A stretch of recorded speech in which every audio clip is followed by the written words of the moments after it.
l'Église chrétienne Maranatha est présente dans des nations de tous les continents de la planète. Des églises de pays dans les 3 Amériques, en Europe, en Afrique, en Asie et en Océanie, sont connectées par la même doctrine, sous la direction du Saint-Esprit de Dieu et unies par la parole vivante.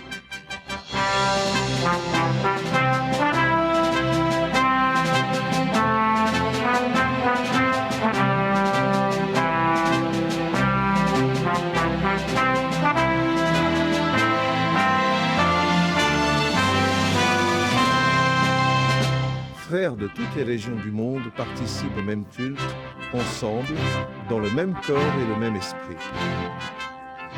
À travers le système de transmission multiplateforme, les membres de l'Église chrétienne Maranatha de toute la planète vivent un moment d'unité et de communion. Comme ont vécu les Hébreux lors de la sortie d'Égypte et les disciples avec le Seigneur Jésus à la veille de sa mort sur la croix du Calvaire. Des personnes de toutes les parties du monde sont touchées par l'Évangile éternel et par le message du retour imminent du Seigneur Jésus.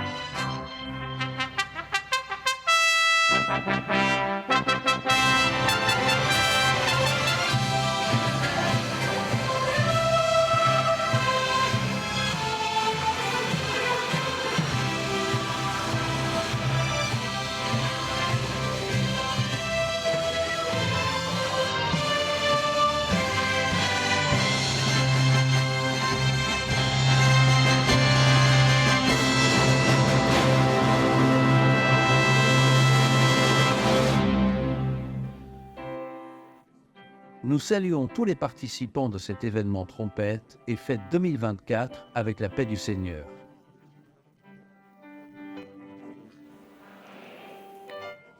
Nous diffusons mondialement via diverses plateformes numériques,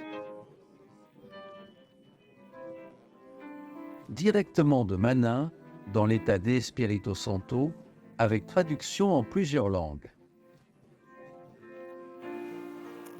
En plus des autorités déjà citées par le pasteur Josiah. Je souhaite également mentionner les pasteurs de divers continents, de plusieurs pays à travers le monde qui sont ici avec nous, ainsi que les représentants de nos missions de l'Église chrétienne Maranatha, tant aux États-Unis qu'en Europe occidentale. Alors, à tous, la paix du Seigneur. Une mention spéciale également à la presse présente ici avec nous pour honorer notre événement. À tous, je vous invite à vous lever. Nous allons prier à cette heure, invoquons le nom du Seigneur.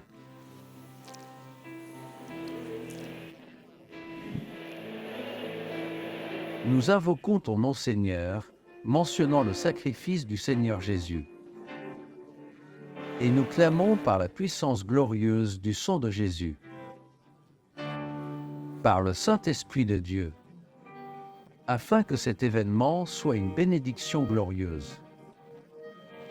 Pour ceux qui sont ici avec nous, pour ceux qui sont connectés en ligne, et qui sont aussi avec nous dans toutes nos églises, que la bénédiction glorieuse de ton Esprit, une bénédiction de paix, de joie, de sécurité, de transformation de vie, de salut et de baptême avec le Saint-Esprit. Que cette bénédiction atteigne chaque cœur à cet instant, au nom de Jésus et pour la gloire de ton nom. Amen. Vous pouvez vous asseoir, mes frères.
Alléluia.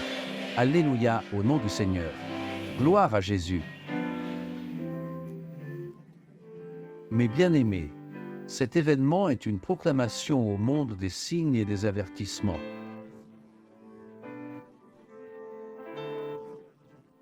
Qui sont des avertissements que l'Église fidèle est responsable de donner sur le moment prophétique que nous vivons. En tant qu'Église, nous sommes chargés de cette tâche.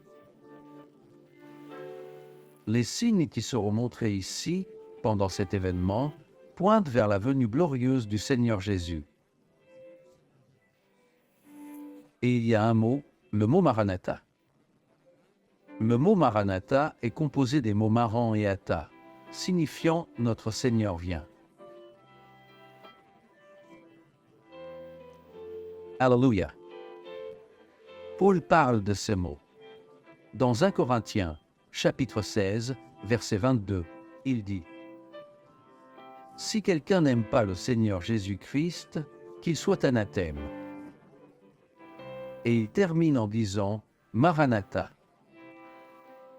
Alléluia. Trompette est faite. Mes frères, c'est le nom de cet événement. Nous avons déjà organisé 3 autres éditions en 2019, 2022 et 2023.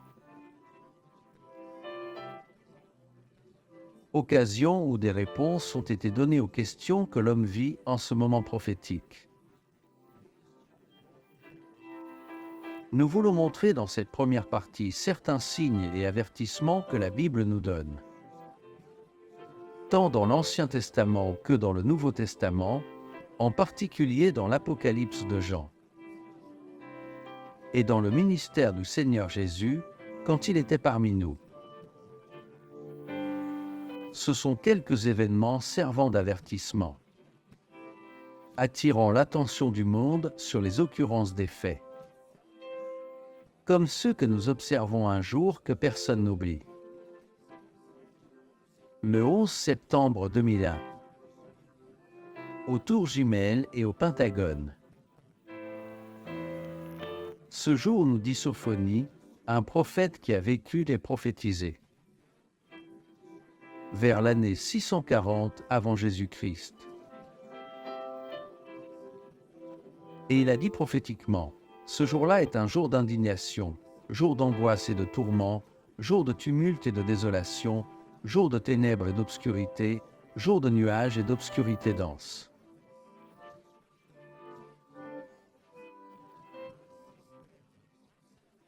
Observez le verset suivant, jour de trompette et de clameur contre les villes fortes et contre les hautes tours.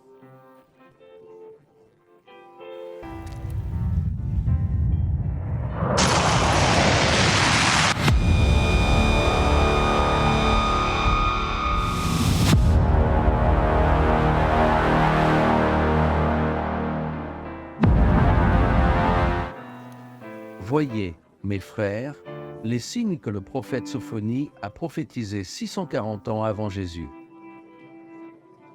Mais continuons. Pour nous, ces signes sont des marqueurs prophétiques qui nous dirigent vers le moment dont nous voulons parler ici, qui est le temps de l'enlèvement de l'Église. Nous sommes firmament anchors dans la promesse que Jesus reviendra bientôt.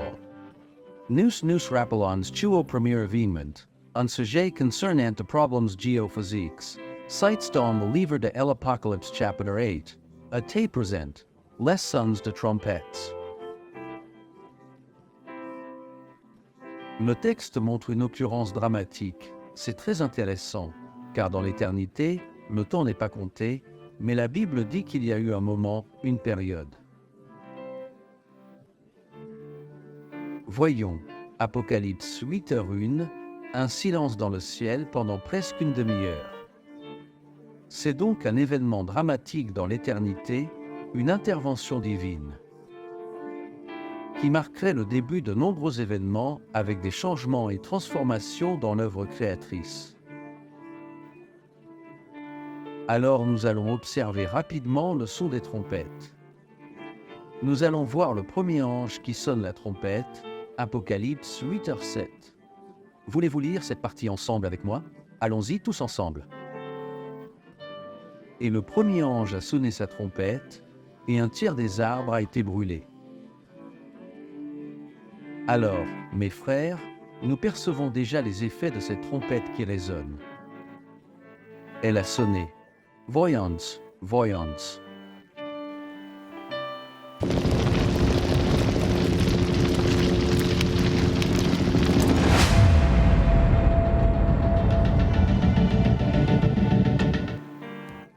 L'Amazonie enregistre plus de 21 000 incendies rien que cette année 2024. C'était donc le pire indice des 26 dernières années. C'est sur G1, nous avons des représentants de Globo ici. Aussi UOL, nous avons le représentant ici. L'Amazonie bat un record de foyers d'incendie. Des reportages de février et septembre de cette année. Encore sous la première trompette, en 2024. Correio Brasiliense, qui est également parmi nous, a souffert d'incendies de forêt qui se sont propagés dans le centre et le nord du pays. Je vis au Portugal, nous avons traversé cela au centre et au nord avec des victimes. Avec plus de 100 incendies actifs, le Portugal a déclaré l'état de calamité. Et enfin, l'Institut Humanita a présenté un titre très intéressant qui confirme la parole, n'est-ce pas? Les incendies de forêt ont causé un tiers de la perte mondiale de forêt entre 2001 et 2019. Je demande aux frères et aux amis qui sont connectés avec nous, dans nos églises et invités partout dans le monde. Cette trompette a-t-elle déjà sonné? Oui, elle a déjà sonné. Passons à la deuxième trompette. L'ange a sonné la deuxième trompette. Apocalypse 8, 7. Et le texte nous dit: et un tiers des créatures sont mortes, qui avaient la vie dans la mer. Voyez ce journal, mes frères, de cet océanographe, Jacques Cousteau. Il a passé un mois en mer.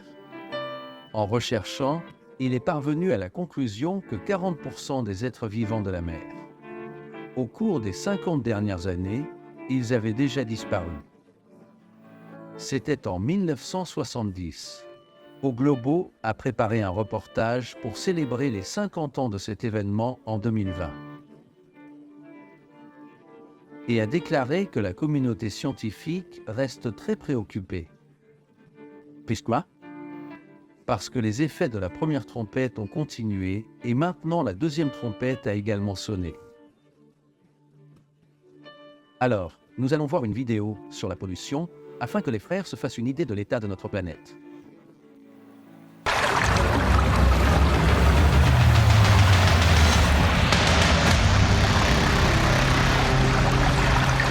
Pêchés dans la mer, une plage au Japon se réveille couverte de milliers de poissons morts.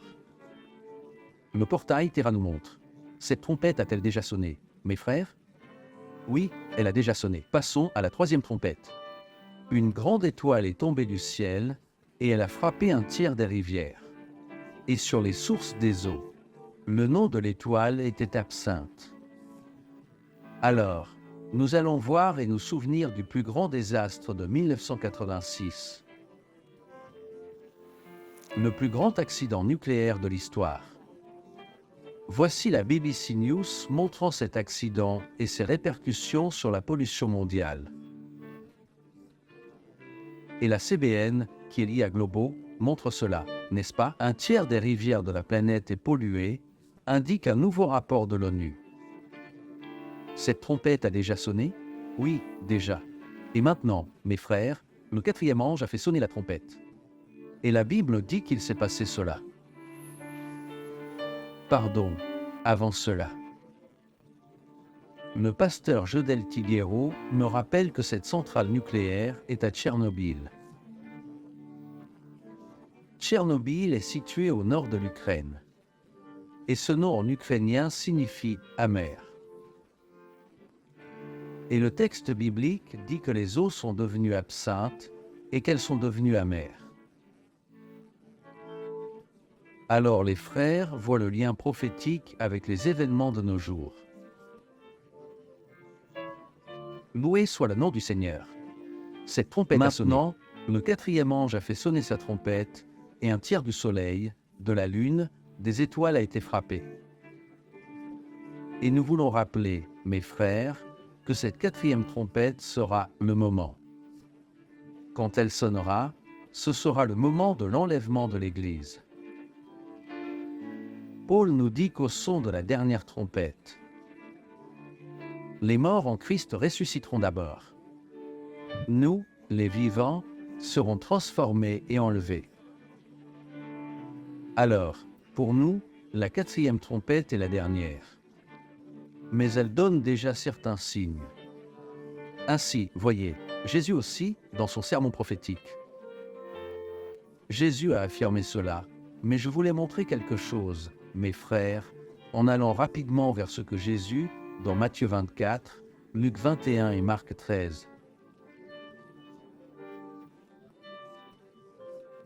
Ce sont 3 chapitres qui parlent du sermon prophétique de Jésus, où il présente des signes qui nous aident, en tant qu'Église fidèle, à discerner le moment où Jésus reviendra. Ce sont des signes importants. Nous en avons selection sept et nous allons commencer par le premier, Matthieu 24, 6 et 7, Cadet.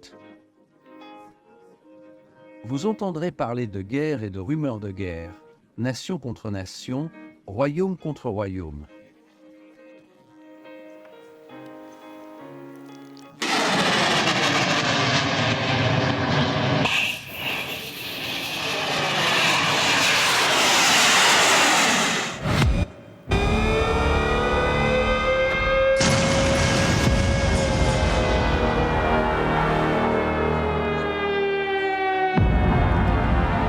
Le Seigneur a aussi précisé qu'il y aura des famines. Nous en avons reina juter, les images parlant dels memes. Il y aura des famines.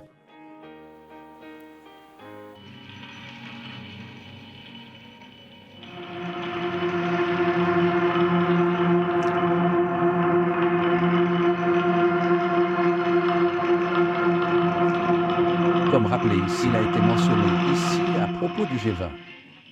N'est-ce pas vrai? Qu'est-il arrivé en novembre à Rio de Janeiro? Où se situe la grande préoccupation des dirigeants mondiaux? Avec l'environnement et la faim, avec ce qui se passe sur notre planète. Jésus a aussi déclaré: il y aura des pestes.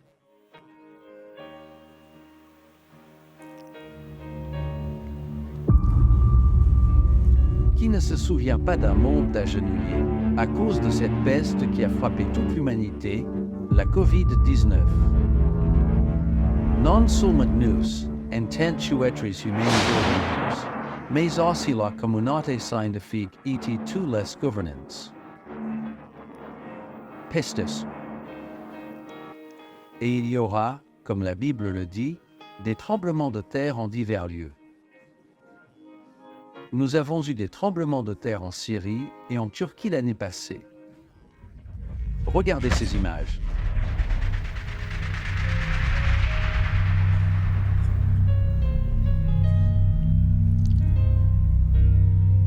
Un autre signe que nous voulons mentionner, mes frères, ce sont des signes dans le Soleil et la Lune.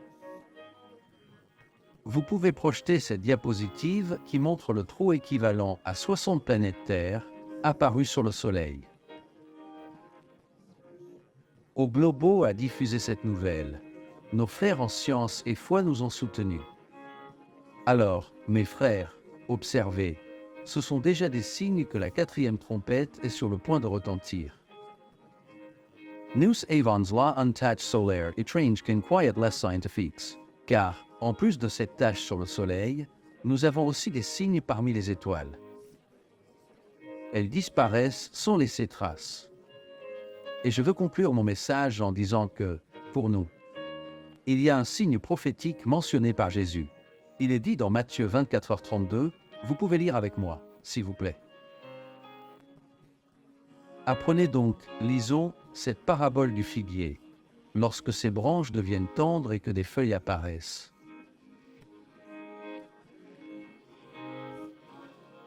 Vous savez que l'été est proche.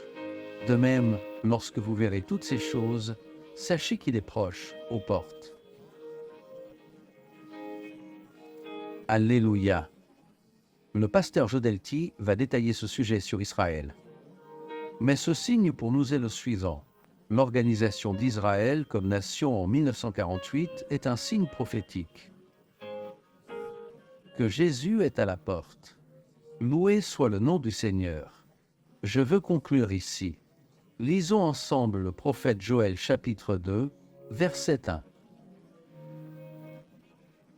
Et j'invite tout le monde à lire d'une seule voix pour conclure cette première partie. Venez avec moi. Sonnez la trompette en Sion et proclamez à haute voix sur la montagne de ma sainteté.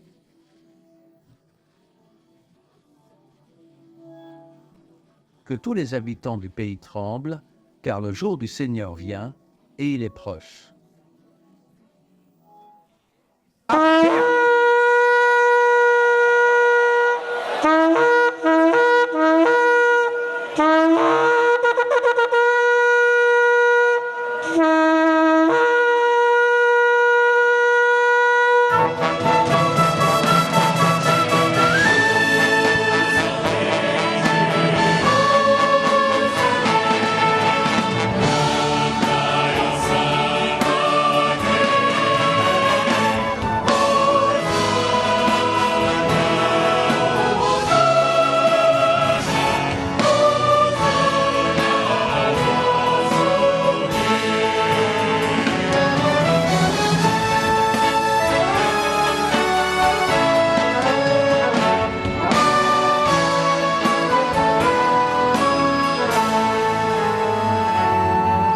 Dormindo no meu leito, em sonho encantador, um dia eu vi Jerusalém e o templo do Senhor.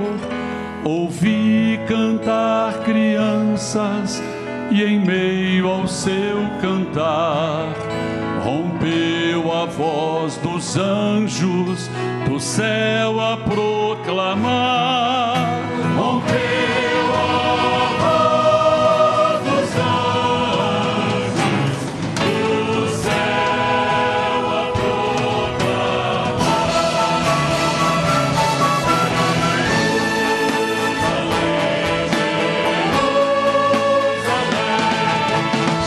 Cantai, ó Santa Grande,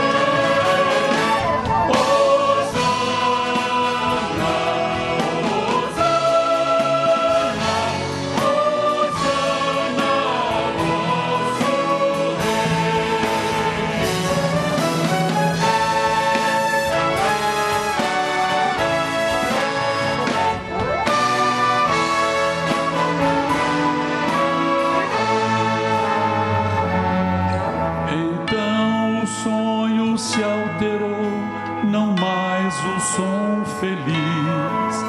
Ouvia das hosanas, dos coros infantis. O ar em torno se esfriou, do sol faltava luz. E num alto e tosco monte vi o vulto de uma cruz. E no alto e tosco monte vi o vulto de uma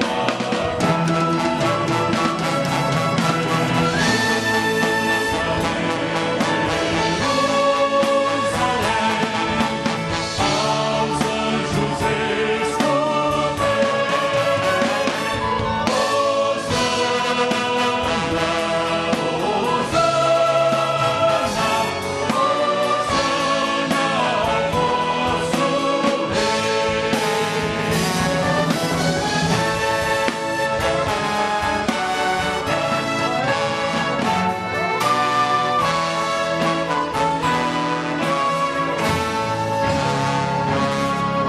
Ainda a cena se mudou, surgia em resplendor a divinal cidade, morada do Senhor.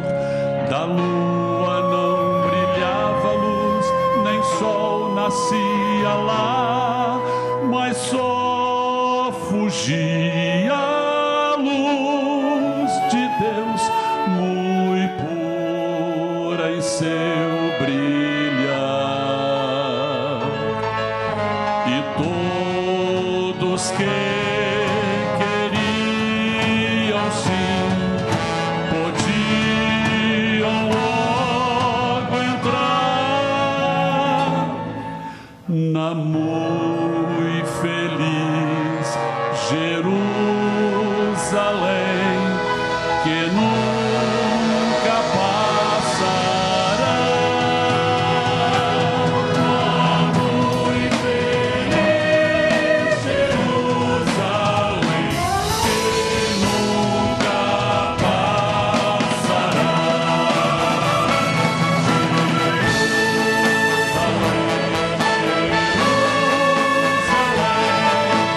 Teu dia vai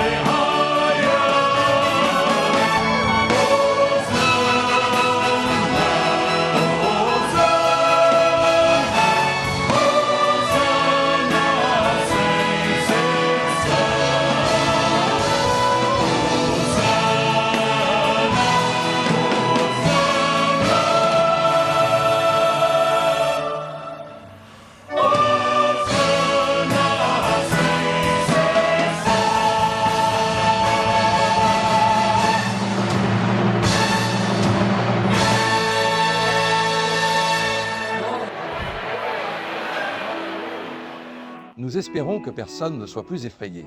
Ce n'est pas parce que nous avons une panne de courant, mais car tout fonctionne. Ce n'est pas dû à une panne de courant. Tout fonctionne. Je ne sais pas si mon micro fonctionne bien. Les frères au fond, entendez-vous? Levez la main. Excellent. Mes frères, mes amis, nous participons à une fête. L'Église a un engagement. Elle n'existe pas simplement parce qu'elle est une religion. Et nous précisons que toute religion est bonne. Sans exception, mais l'Église a aussi une mission.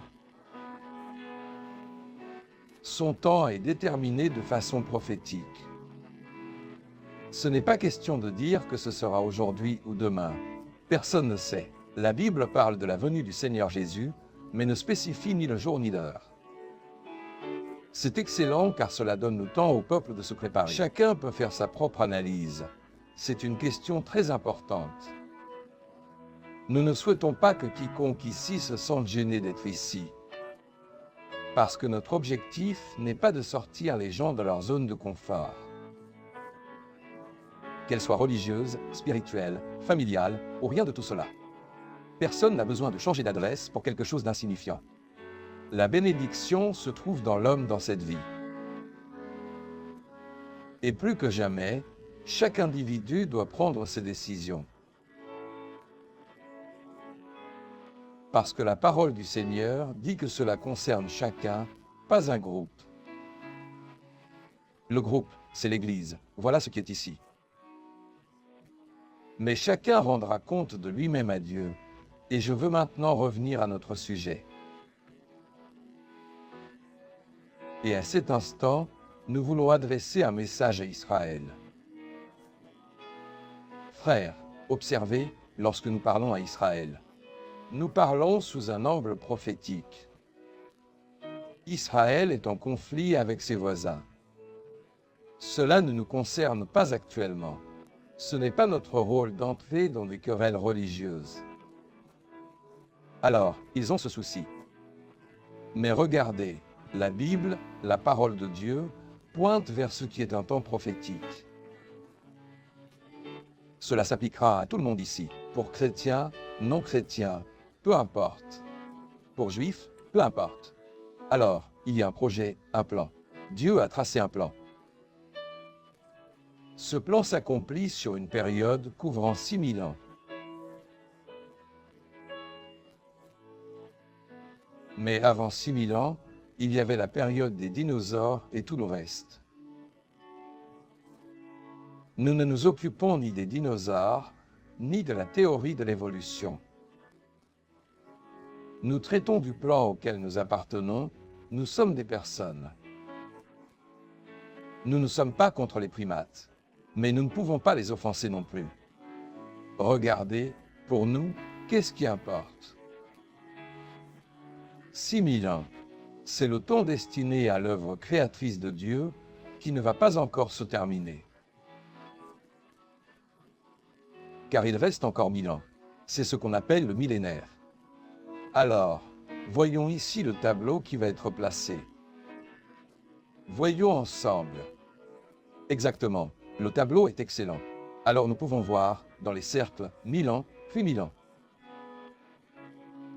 De cette façon, nous pouvons voir une période de 6000 ans qui s'étend jusqu'à aujourd'hui.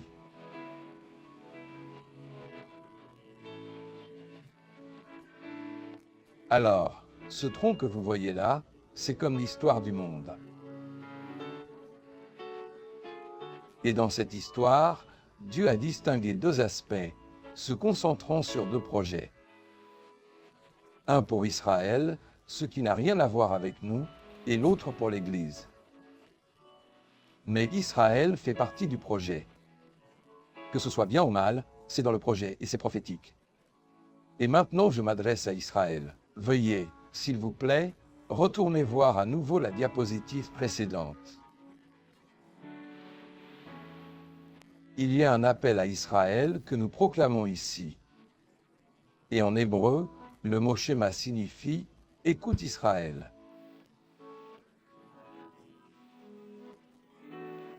Il y a plusieurs passages bibliques lorsque cette phrase est mentionnée dans l'Écriture. Ceci à Israël comme motif central. Écoute Israël, parce qu'Israël n'a pas voulu écouter la voix du Seigneur. Mais le problème, le désir et le besoin que Dieu a concernant Israël, c'est qu'Israël écoute sa voix, ce qui est donc très important.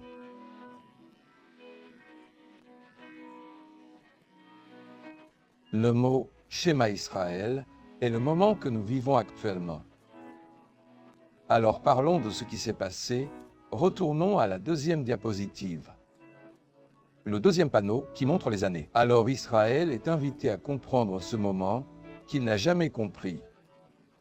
La Bible présente montre 3 dispensations, ce qui est facile à comprendre avec cette diapositive.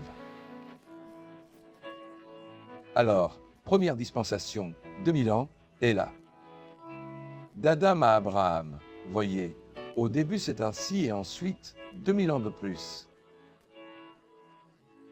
D'Abraham à Jésus, 2000 ans. Et le temps de l'Église, 2000 ans. Alors, qu'est-ce que nous disons? Que le temps de l'Église s'achève. C'est tout. Le monde va finir.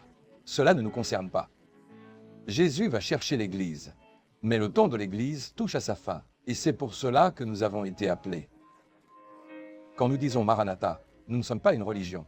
Nous disons que Maranatha est une expression que tout chrétien doit mentionner. Cela signifie « Jésus vient ». Viens donc, Seigneur Jésus. C'est pour tout le monde. C'est une nécessité. Alors, pourquoi? Il y a un monde qui passe inaperçu. Donc, nous faisons cela dans la mesure du possible. Nous sommes petits, mais nous faisons ce que nous devons. Ce moment n'est pas pour oppresser qui que ce soit. Et les gens vont rester, et je pense que cela doit être ainsi. Nous avons déjà parlé une fois, et je vais répéter. Pas besoin de changer d'endroit. Les problèmes ne sont pas liés au lieu. Ni chez les dirigeants, ils sont principalement dans les esprits. Alors le monde est corrompu. Mais retournons à Israël. Parlons donc du temps d'Israël. Le temps de 1000 en 1000 arrive à sa fin et vous voyez une grappe de raisin. La Bible dans l'Ancien Testament, lorsqu'elle pointe vers Israël, utilise la figure du figuier, mais pour l'Église. Dans le Nouveau Testament, elle utilise la vigne, donc la vigne produit le vin. Alors la période de l'Église est celle du vin, de la Pentecôte qui est la descente du Saint-Esprit, qui est la figure du Saint-Esprit. Cette période est en train de se terminer, mais en compensation, il y a dans la Bible la prophétie concernant Israël.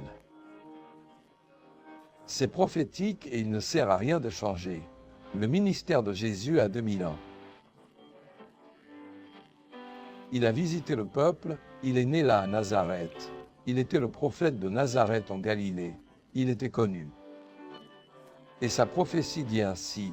Le texte se trouve dans Matthieu 23, 37 et 38. Lisons-le ensemble. Matthieu a dit, « Jérusalem, Jérusalem, toi qui tues les prophètes, qui lapides ceux qui te sont envoyés.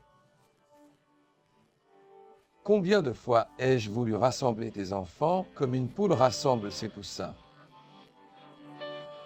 sous tes ailes et tu n'as pas volé. Voyez maintenant la prophétie.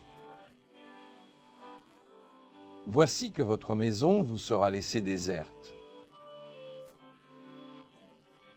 Voyez, l'arbre a séché et il est sec depuis 2000 ans. Alors, l'Église prend la place d'Israël. Comprenez-vous? Maintenant, l'Église part et Israël continue, car c'est la période de la tribulation. Parce qu'ils ont renié Jésus, le grand prêtre lors de la mort de Jésus disait « Que son sang soit sur nous et sur nos enfants, et depuis lors. »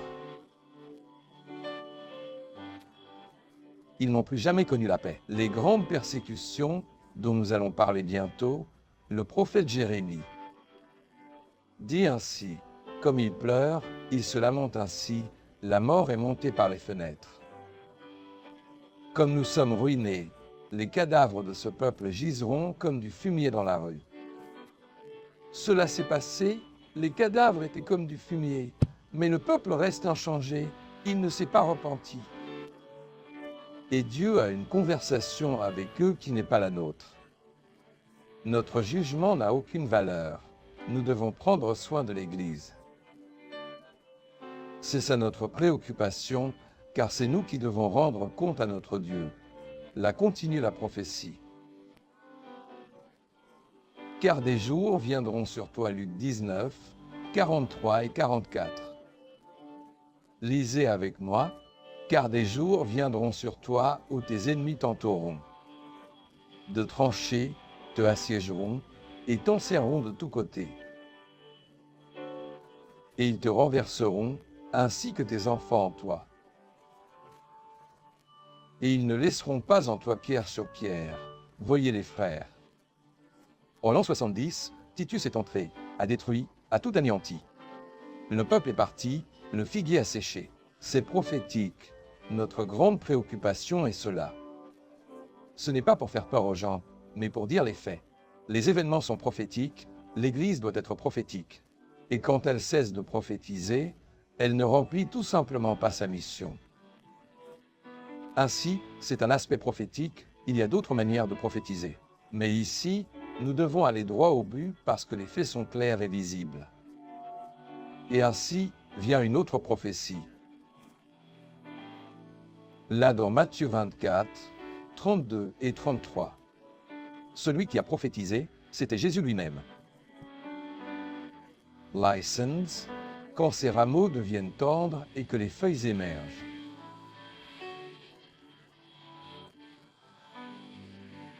Sachez que l'été est proche. Alors, en vérité, qu'est-ce qui s'est passé? Que devient Israël? Israël a gagné une terre, s'est organisé en nation, c'est un enjeu prophétique. Si la terre lui appartient ou non, ce n'est pas notre problème. Nous n'avons rien à voir avec ça. Nous nous occupons du Brésil ici, et pas très bien. Je ne peux pas parler, car il y a ici un général qui peut ordonner ma détention, et aussi un gouverneur. Mais regardez, mes frères, nous devons comprendre que notre préoccupation, que nous avons tous ici, est celle-ci. Tout est en ordre. Allez-vous bien? Je suis là, mais écoute, prépare-toi à rencontrer ton Dieu, c'est tout. Tu n'as pas besoin de beaucoup de gens pour te préparer, c'est toi seul, va donc. Israël ne sait pas cela, et je passe maintenant à Israël. Écoute, Israël, écoute, Israël. Les résultats, nazisme, antisémitisme, tout sur eux. Parce qu'ils l'ont fait. Les grands prêtres ont parlé du sacrifice de Jésus. Et c'est son sang sur nous et sur nos enfants. Mais, frères, l'Église ne peut pas faire cela. L'Église ne peut pas. Israël l'a fait, les résultats sont visibles. Alors, nous allons clarifier ce qui doit l'être. Naturellement, nous arrêterons cet aspect et reviendrons maintenant à notre sujet. J'espère que les frères ne se fatigueront pas, mais s'ils se fatiguent, ensuite nous prendrons de l'eau. Et notez que c'est une eau de très bonne qualité.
Gloire à Jésus.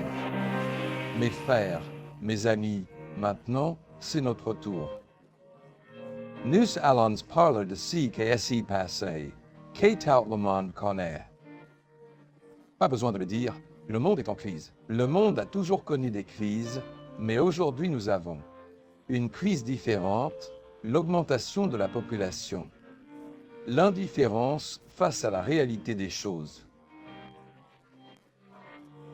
Ainsi, il y a une inversion des valeurs que personne ne comprend pourquoi, mais l'on perçoit aussi qu'il y a sur le monde comme une nuée noire, où tout ce qui est faux est considéré vrai, et tout ce qui est vrai est pris pour faux. Alors, il y a un nuage noir, à tel point que les institutions sont perturbées, quand nous disons cela.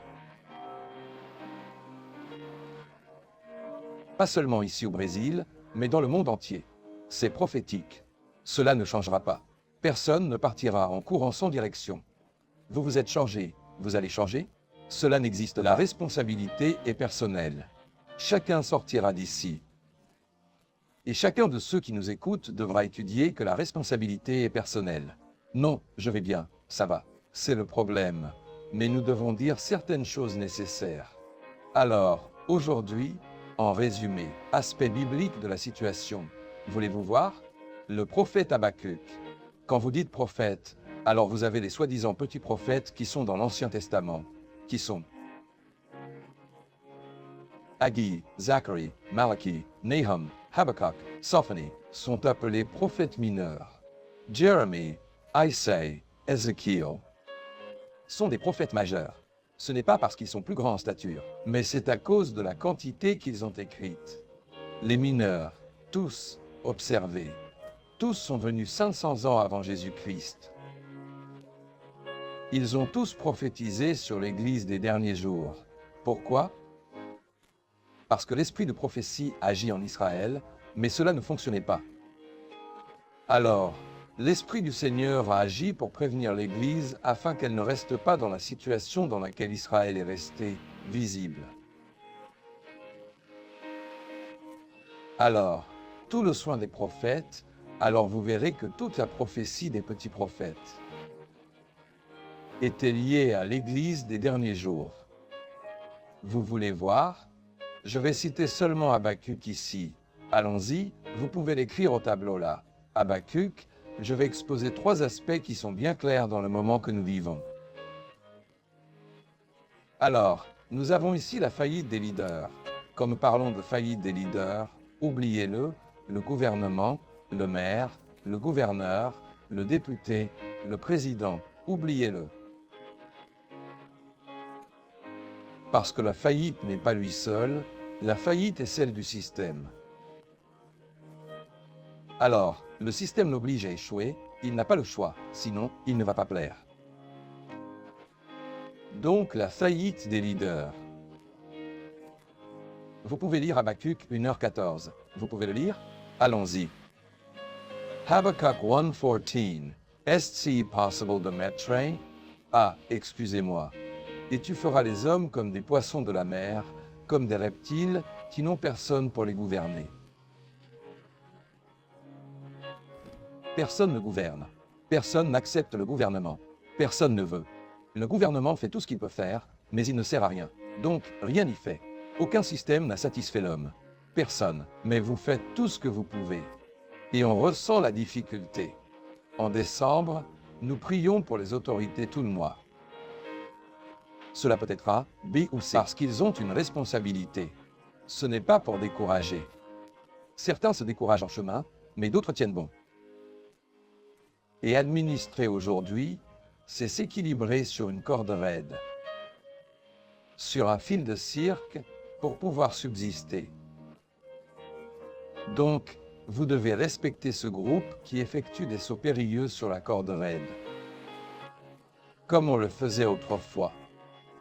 J'aimais voir le saut périlleux quand j'étais enfant, mais continuons. Violence sans secours. Sur la diapositive, nous allons lire « Violence sans secours, allons-y ensemble ». Ce que dit le prophète. « Jusqu'à quand, Seigneur, crierai-je et tu ne m'écouteras pas? Je crierai « Violence et tu ne sauveras pas ». Voyez, mes frères, des milliers de professionnels dans la rue. Allez, gouverneurs, vous pouvez les envoyer, mais la violence continuera, n'est-ce pas?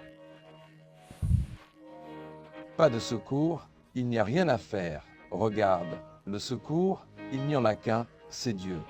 Mais cela ne veut pas dire que vous pouvez mépriser la police. C'est plus économique, n'est-ce pas? Mais on doit en avoir, n'est-ce pas? Alors passons au suivant, la 3e chose. Foyer en détresse. Celui qui le dit, c'est le prophète Habakkuk, ce n'est pas moi. News License ICI. Foyers in Distress. J'avais un ami qui disait qu'il avait trouvé une église américaine, et qu'il avait épousé 4 femmes, mais pouvait en épouser 7. Yeloye guidet, mon ami, comment vas-tu? Il a dit, regarde, c'est un enfer. Je sors le matin, tout va bien. Quand l'après-midi arrive, elles se réunissent toutes les 4 contre moi. Et j'ai envie de dormir sous un pont. Eh bien, tu as cherché le ciel dans la religion et c'est ce que tu as trouvé. Mes frères, les foyers sont en détresse. Et ce n'est pas seulement pour ceux qui en ont 4. C'est pour tous. et nous voyons des gens qui ont du mal à communiquer. Mais pourquoi cela se produit-il? L'amour de beaucoup se refroidira en raison de la trahison évoquée. Le pasteur Gerson a déjà mentionné cela auparavant. Écoutez, arrêtons-nous ici pour dire ce qui suit. Le monde marche sous, en réalité, depuis un certain temps, ce nuage noir que nous avons mentionné. Nieuwsvevens erweckte crises. Donc, tout type de crise.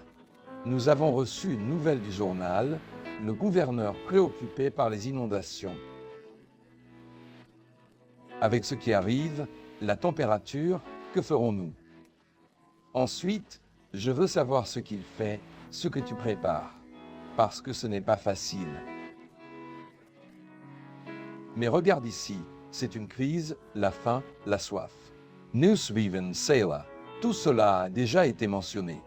Mais la plus grande crise est celle de l'âme. Tu sais pourquoi? Parce qu'elle n'a pas de remède. Il veut appartenir à un autre groupe, mais cela ne fonctionne pas. Et la crise de l'âme est entre l'homme et Dieu. L'homme doit réserver du temps pour cela. L'âme, dit le psalmiste, a soif du Dieu vivant. C'est un Dieu vivant. Ce n'est pas toujours le Dieu que nous désirons, mais il est notre Dieu. Ainsi, l'âme est différente, car l'âme est immortelle. As-tu compris?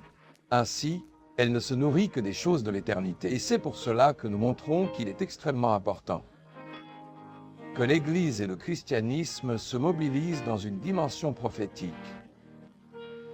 Dire aux gens qui assistent aux réunions, chacun agit à sa guise. C'est la responsabilité de chacun et nous ne devons pas, disons,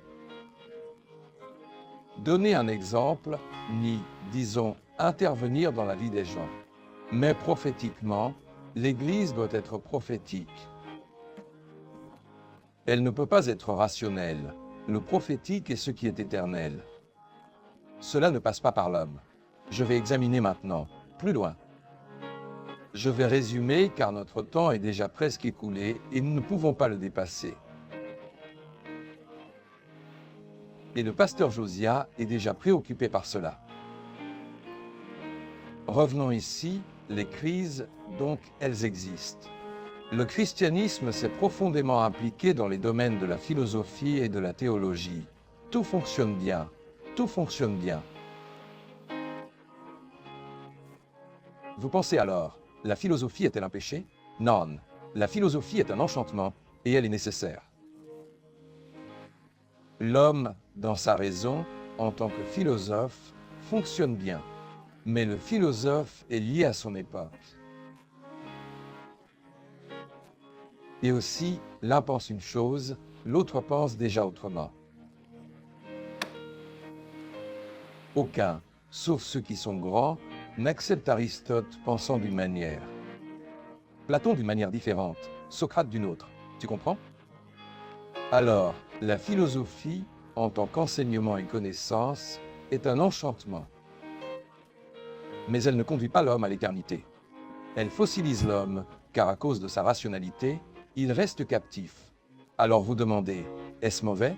Non, la raison est bonne et humaine. Mais ce qui vient de Dieu ne passe pas par les sens humains. Un terme appelé commutation, où tous les sens transitent, atteignant le cerveau par courant électrique. Se produit la synapse, tout est analysé, et de là vous obtenez les réponses de la raison. C'est précisément pour cela que vous ne pouvez pas faire confiance à la raison. Vous ne pouvez pas. Alors, l'Évangile, quand vous parlez de l'Évangile, je parle généralement. Les gens disent, ce sont les évangéliques. Non, l'Évangile est la connaissance fondamentale du christianisme. C'est l'Église primitive, c'est la doctrine des apôtres. Voilà l'Évangile. Eh bien, l'homme ne peut pas être subordonné aux idées des autres.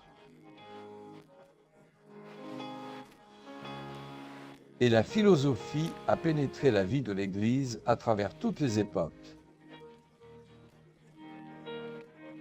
Et elle change de sens. Ainsi, aujourd'hui, on a une philosophie, disons, impériale. Il y avait une philosophie, la philosophie impériale était une seule. Puis vient la féodale, ensuite l'humaniste, il y en a beaucoup, capitaliste, puis socialiste, et ainsi de suite. Alors, tous ces éléments ont été intégrés par les théologiens et cela a pris fin.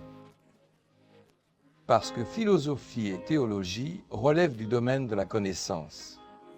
Cela fait déjà partie du domaine de la connaissance. C'est comme la science. La science fait partie du domaine de la connaissance. Et Dieu n'a rien fait en secret. Alors, la philosophie est bonne. Si vous l'avez lue et appréciée, c'est parfait. Mais sa pratique ne vous mène pas à l'éternité. Alors, votre raisonnement a marché, a fonctionné. Vous en avez besoin, en avez besoin. Mais ce qui a été dit n'est pas pertinent pour votre vie éternelle. Pourquoi donc? Parce que l'Évangile transcende. Il révèle à l'homme qu'il y a cette vie. Et que Dieu t'aime l'homme d'une telle manière, parce que Dieu a tant aimé l'homme, qu'il a donné son Fils, afin que quiconque croit en lui ne périsse pas, mais ait la vie éternelle.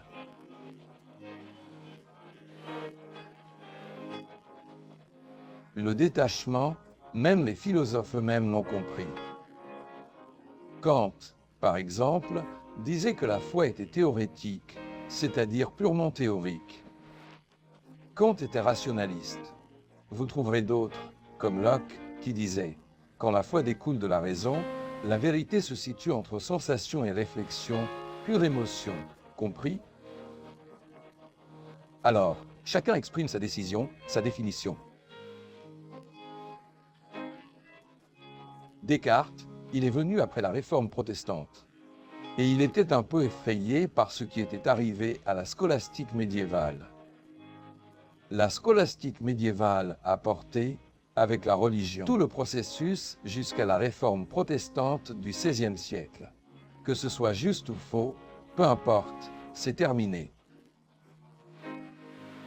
Alors, je n'ai rien à ajouter. Descartes a dit « Regardez, vous êtes très inquiets, car la scolastique médiévale se préoccupait beaucoup de métaphysique. Parce qu'il comprenait que la métaphysique était un ajout au principe philosophique pour que l'homme atteigne le ciel. La métaphysique n'est rien de tout cela. La métaphysique, ce sont des phénomènes, des signes. Vous pouvez avoir, par exemple, une manière d'autosuggestion métaphysique. Vous allez bien, vous êtes guéri par autosuggestion métaphysique. Ce n'est donc pas l'œuvre du Saint-Esprit. L'autosuggestion, cela n'existe pas.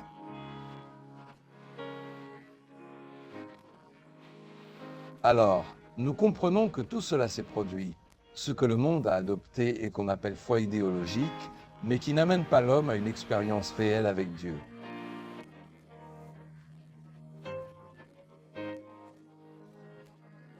La foi idéologique dépend de l'idéologie. L'idéologie de Kant, par exemple, était une. Celle de Nietzsche en était une autre.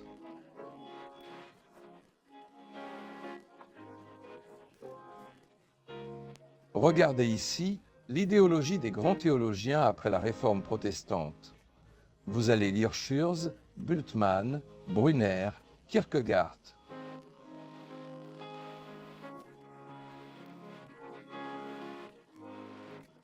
Vous verrez, cela ne signifie rien, c'est de la philosophie.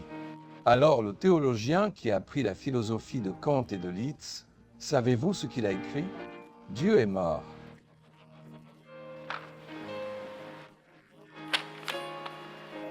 Pourquoi? Parce que sa raison repose sur la foi, sur la raison.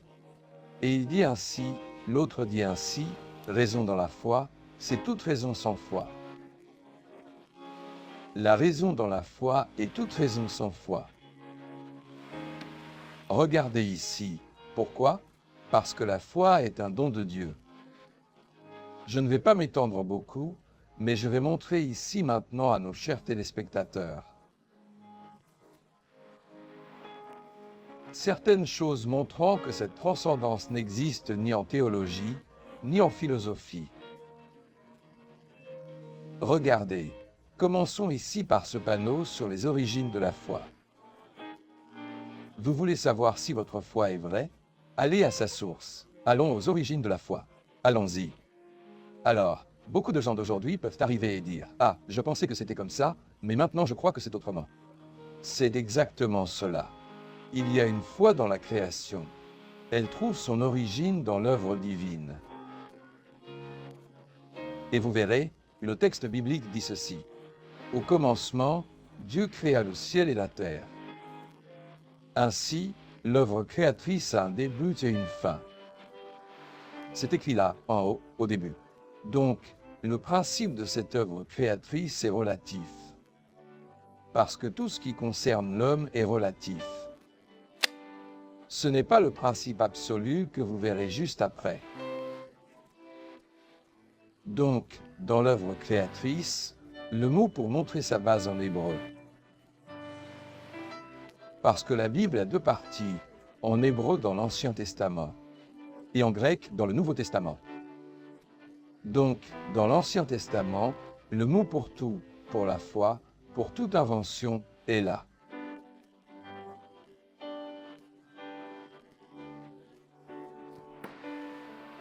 Le mot est Roshit. Donc, c'est le début qui aura une fin. Roshit est le mot qui définit le temps, la vitesse, ce que possède l'œuvre créatrice. Largeur, hauteur, profondeur du temps, c'est le Roshit. Il ne mesure que ce temps. Et pourquoi n'est-il pas définitif? Pourquoi n'est-il pas absolu? Parce que c'est de l'homme. Et l'homme est un être temporel. Alors, une foi ne peut pas être fondée sur une conception humaine. Alors, la foi, dit la Bible, est un don de Dieu. Disait ainsi, cela ne vient pas des œuvres, sinon notre gouverneur serait déjà au ciel, ainsi que les maires présents ici et tant d'autres. Serait aussi au ciel. Ce n'est pas par les œuvres, dit-il, afin que personne ne se glorifie. Parce que si vous êtes riche et donnez de l'argent, vous allez au ciel. Étant pauvre, vous pourriez ne pas y aller. Alors ce n'est pas par les œuvres, la foi est le don de Dieu. C'est gratuit.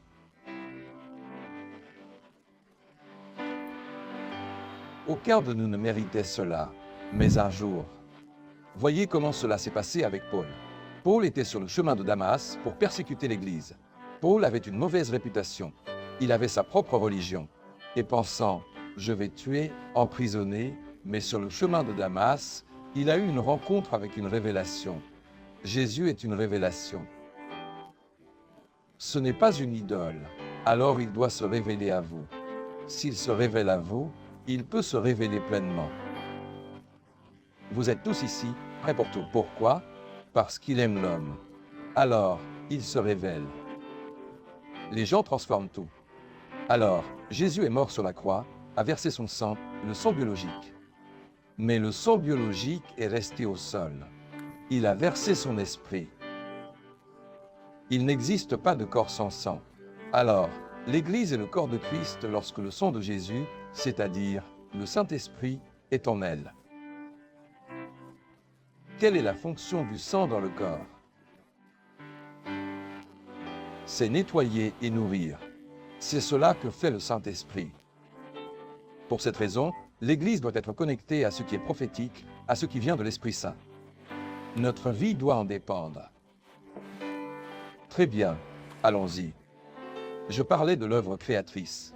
Donc, dans l'œuvre créatrice, tout a une fin. C'est concret, c'est la création, tout est en ordre. Et l'homme est selon ses propres mesures, et il définit ce qui est mieux. Non mai foisti, don set paire de lunettes. Ou la foi en autre chose, comme dans une fleur. Là, chacun choisit ce que c'est. L'homme est libre, c'est le libre arbitre. Mais regarde ici, d'où vient la véritable origine de la foi? Sais-tu où c'est? De l'éternité. On dit ainsi, c'est de l'œuvre rédemptrice, ce que Jésus est venu de l'éternité pour accomplir, pour racheter l'homme. Donc, cette foi a un autre nom. Ce n'est pas le rocher de l'hébreu, c'est l'archer du grec.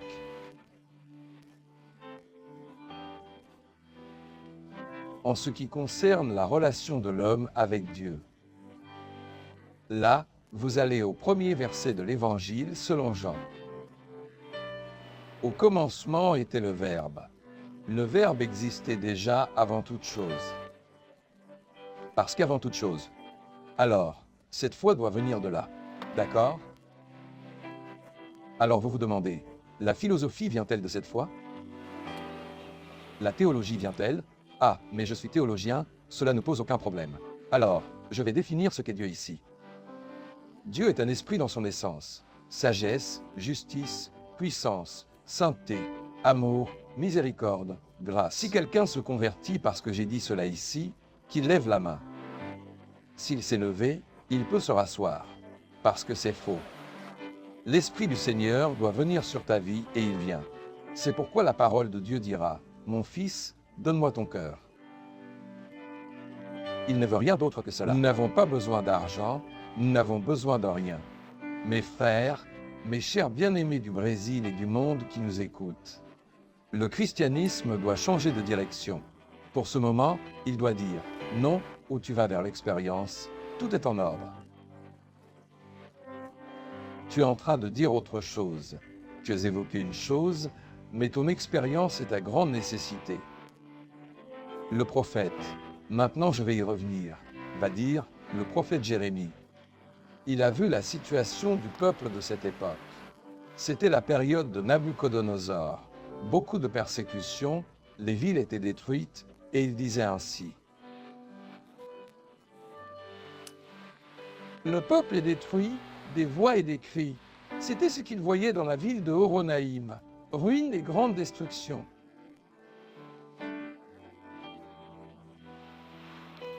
Moab est détruite.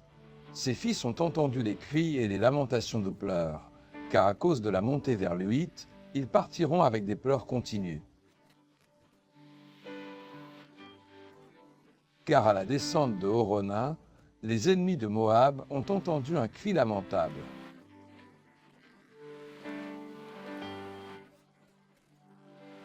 Moab est remis, vous devez partir. Alors le prophète vient et dit, fuyez, sauvez votre vie, et vous serez comme un palmier dans le désert.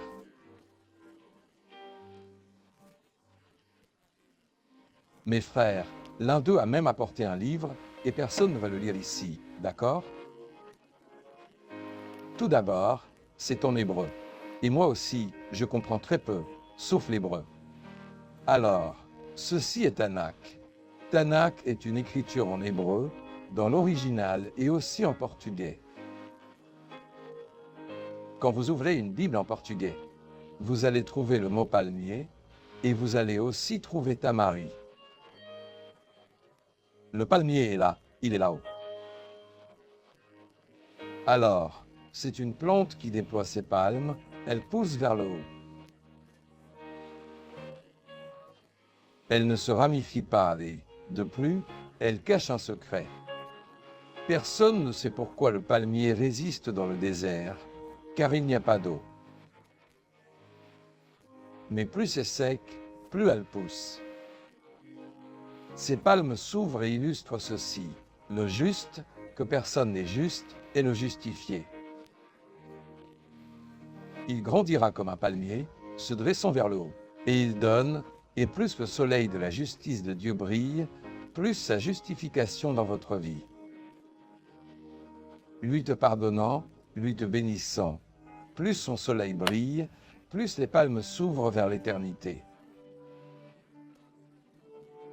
Et elle a quelque chose d'intéressant, elle produit des fruits. Et les fruits du palmier, là dans le désert, nourrissent le voyageur des longues marches passées.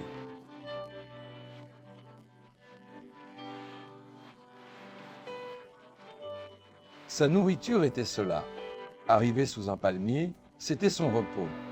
C'était le fruit tombé de l'arbre, devenu sucré par la chaleur sur le sol. Vous comprenez?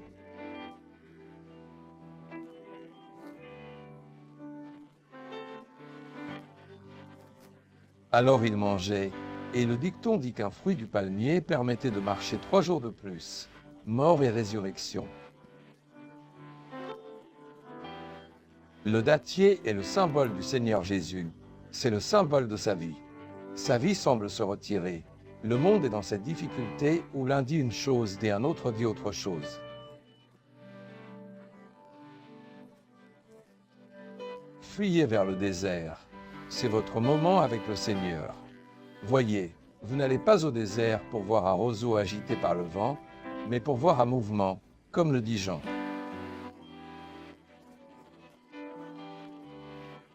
Vous êtes venus ici pour voir des personnes très bien habillées. Évidemment, tout le monde est bien habillé ici. Mais vous êtes venus voir la voix de celui qui crie dans le désert avec des vêtements royaux. Préparez le chemin du Seigneur. Redressez vos sentiers, que le faible dise « Je suis fort ». Là est le secret de cette marche. Maintenant, voyons quelques textes. Le Seigneur va devoir sortir. Sentez-vous à l'aise. Le christianisme doit être plus convaincant. Il ne convainc personne. Moins de discours et plus d'expérience personnelle avec Dieu. Cette heure est au refuge. Rien ne va changer. Tu ne changeras pas le monde davantage de toute façon, et le Seigneur parle de son Église. Il t'a été donné de te vêtir de lin fin, pur et resplendissant. Apocalypse 19, verset 8. Car le fin lin représente les justices des saints, ce n'est pas que tu sois juste, c'est que tu es justifié par cela. Paul dit ainsi, justifié, car par la foi nous avons la paix avec Dieu par le moyen de notre Seigneur et Sauveur, nous sommes justifiés par cela. Alors, pouvez-vous revenir à la diapositive précédente lorsque vous lisez dans l'Apocalypse 17, 4. L'Apocalypse est rempli de figures, certaines étranges. Je vais lire ici, vous allez voir un tableau qui est là, à la diapositive numéro 4. Apocalypse 17, 4. Il parle de la femme, et lorsque le nom de la femme est mentionné, ce n'est pas la mariée, ce n'est pas l'épouse, c'est l'Église infidèle. Donc, dans toute cette lutte, il existe une Église fidèle et une Église infidèle. Nous sommes l'Église fidèle. Non, il y a eux d'un côté et ils sont d'un autre. Mais pour l'Église fidèle, elle est vêtue et préparée. Pour l'infidèle, elle est montée avec un pouvoir qui n'est pas de l'Esprit Saint.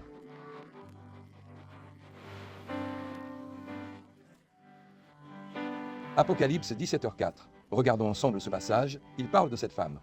New Psalms DJ and Train Definer. YATIL below. Et la femme était vêtue de pourpre et d'écarlate, parée d'or, de pierres précieuses et de perles.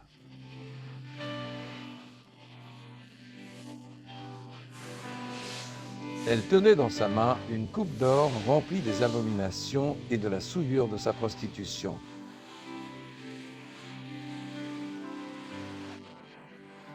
C'est la femme qui ne plaît pas à Dieu. Certains pensent même aller bien. Regardez son tableau là-bas et les 10 cornes. Allons-y maintenant. Regardez cette figure stylisée. Ce n'est pas même bon, après tant de bonnes choses dites, mettre un tableau pareil. Mais que personne ne s'inquiète, l'Apocalypse a ses figures. Lorsqu'il veut être plus explicite, ce que nous comprenons, c'est que nous ne devons pas croire que tout va bien sur une bête. Car voyez-vous que l'Église a été appelée à vivre sous le gouvernement de l'Esprit Saint. Mais elle peut choisir autre chose. Ce n'est pas l'Église, mais quiconque. Cette femme infidèle va être jugée.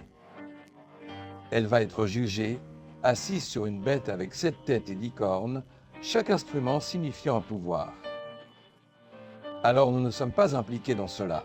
L'Église ne peut pas être fondée sur le pouvoir humain. Le pouvoir humain est nécessaire, la politique est nécessaire, tout ce qui existe, la philosophie et tout le reste. Mais l'Église doit se vêtir de vêtements différents. Cela attire l'attention et de plus, elle a une coupe d'or à la main. On peut observer, c'est prophétique. Quiconque regarde de bas en pense, quelle belle chose. Prophétiquement, celui qui regarde d'en haut vers le bas voit qu'elle a la coupe remplie de sa souillure et la femme est vêtue de pourpre. Mais ainsi, dans le calice d'or plein des abominations de la souillure de sa prostitution, elle est appelée la grande prostituée. Cette église est infidèle. Savez-vous pourquoi? Parce qu'elle a cessé d'aimer Jésus et a aimé d'autres choses qui n'étaient pas Jésus. Une bête, comprenez-vous? Ou des éléments. Mais ce n'est pas cela qui va nous intéresser maintenant. Voici le mot. Fuyez, sauvez votre vie. Vous serez comme le tamari dans le désert. Et je veux que les textes finaux soient maintenant lus par tous. Lisons. Mais ce sont les promesses du Seigneur pour tous ceux qui sont ici et pour nous tous. D'accord? On peut y aller?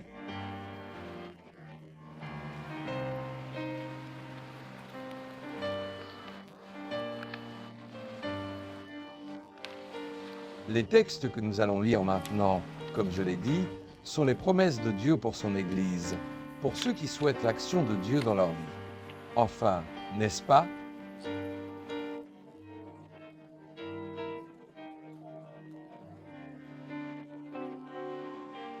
Avec moi. C'est pour nous, pour tous ceux qui sont ici et qui nous écoutent.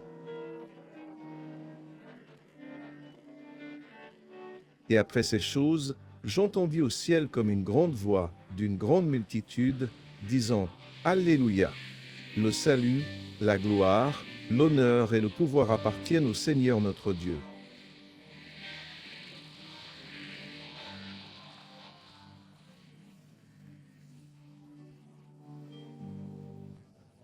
Réjouissons-nous et soyons dans l'allégresse et donnons-lui gloire, car les noces de l'agneau sont venues et son épouse s'est préparée. L'Église va se préparer, elle doit être prête. Et là réside le grand bénéfice. Mais, pour finir, maintenant, je vais inviter tout le monde. Je vais mettre ici un verset. Ce sont des décisions personnelles. Vous allez décider. Ce n'est pas pour que vous puissiez venir ici. Pour venir vers nous, rien ne changera de place. La décision doit être « Fuyez, sortez de cette confusion qui est là ». Mais fuyez, sauvez votre vie, et vous serez comme un palmier dattier dans le désert.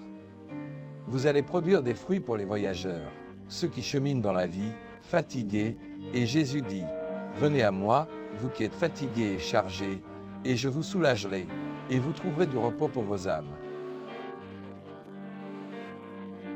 Mais quel est le dernier mot de l'Apocalypse? 19, A. Et ensuite il y a 19, 7. Réjouissons-nous, soyons dans l'allégresse, et donnons-lui gloire, car les noces de l'agneau sont venues. Le texte, qui est final. Nous allons simplement lire. Ceux qui sont d'accord, tout est clair. Ceux qui ne le sont pas, sentez-vous libres. Je veux dire un mot spécial ici. Nous avons aujourd'hui, le monde a une presse nécessaire. Parfois, au lieu d'être la presse, elle est un problème. Mais si c'est une nécessité, les gens en vivent. Alors, nous devons aider tout le monde. Les peuples luttent le matin, l'après-midi et le soir. Les gouvernements sont là. Ils ne sont pas simplement des politiciens, ils se consacrent au peuple. Et nous devons le reconnaître. Et continuer notre chemin, prier pour eux et comprendre qu'ils ont besoin de cette bénédiction. Quel était le verset qui est dans Romains? Alors il sera projeté ici derrière pour que tout le monde puisse voir. Je veux ici, regarde, il existe une bénédiction de Dieu pour ceux qui croient en Jésus, le baptême avec le Saint-Esprit.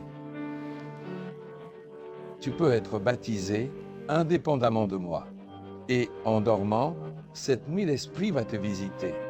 Demain, au travail, tu ressentiras quelque chose de différent.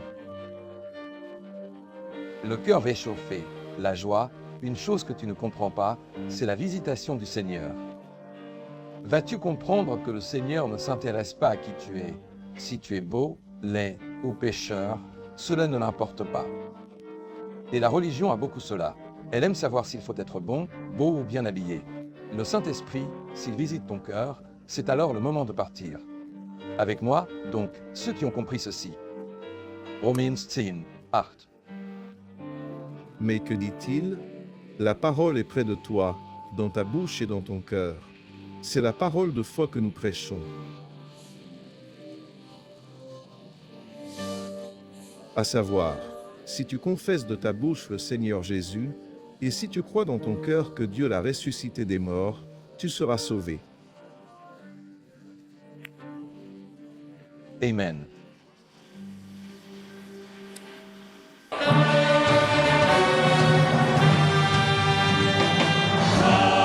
Vai, Moisés, vai, pois a terra do Egito dizia Faraó, deixa meu povo ir.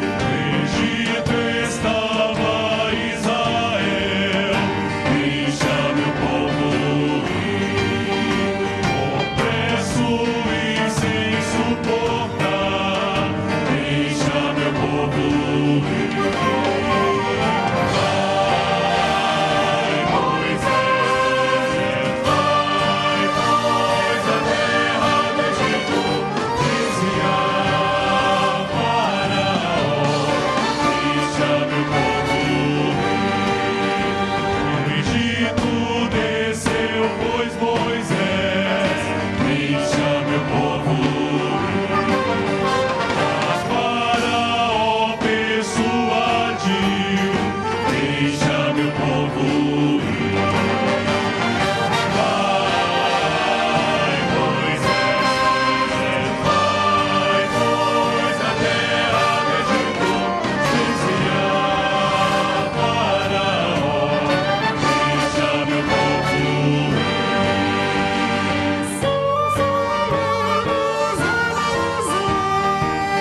Deixa meu povo ir. Vai, Moisés, vai, pois a terra do Egito dizia Faraó, deixa meu povo ir.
Gloire à Jésus, loué soit le nom du Seigneur. Nous arrivons à la fin de cet événement. Nous voulons, avant de conclure, remercier chaleureusement toute la presse présente à cet événement. Tous les véhicules, les professionnels de la presse qui sont ici. Nous tenons à souligner ce point. Et ceux qui sont également loin, qui suivent et qui répercuteront cet événement. Le pasteur Welton Silva, major de la force aérienne brésilienne, fera une prière de clôture. Et juste après, le pasteur Carlos Nejar, membre de l'Académie brésilienne des lettres, invoquera la bénédiction apostolique. Seigneur notre Dieu, nous te glorifions, ô Père, pour cet événement merveilleux en ta présence. Et nous demandons ta bénédiction sur tous ceux qui ont entendu ta parole. qui ont participé à cet événement ce matin, ici en ce lieu, et en tous les points qui assistent en ce moment. Et nous demandons que le Seigneur envoie ta bénédiction, ta grâce et ta sécurité, particulièrement à ceux qui vont voyager. Sois avec eux, ô Père. Ainsi nous prions au nom du Seigneur Jésus. Amen. Que l'amour de Dieu le Père, qui transcende toute compréhension, que la grâce du Seigneur Jésus, que l'œuvre du Saint-Esprit de Dieu viennent sur nous maintenant et pour toujours, jusqu'au retour du Seigneur Jésus. Amen. Gloire à Jesus. Que tout le monde s'asseye. Nous allons chanter un chant de louange maintenant. Dans un instant, le jingle pour les chaînes de télévision commencera.